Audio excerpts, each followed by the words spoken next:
شروع اللہ کے نام سے جو بڑا مہربان اور نہایت رحم فرمانے والا ہے۔ ایک صحابی بیان کرتے ہیں کہ ہم نے رسول اللہ صلی اللہ علیہ وآلہ وسلم سے شکایت کی۔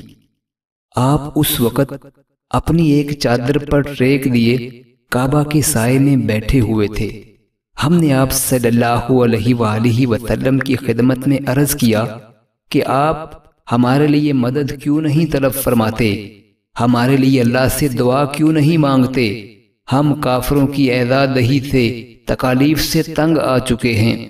آپ صلی اللہ علیہ وآلہ وسلم نے فرمایا، ایمان لانے کی سزا میں تم سے پہلی امتوں کے لوگوں کے لیے گڑھا کھودا جاتا اور انہیں اس میں ڈال دیا جاتا، پھر ان کے سر پر آرا رکھ کر ان کے 2 ٹکڑے کر دیے جاتے، پھر بھی وہ اپنے دین سے نہ پھرتے۔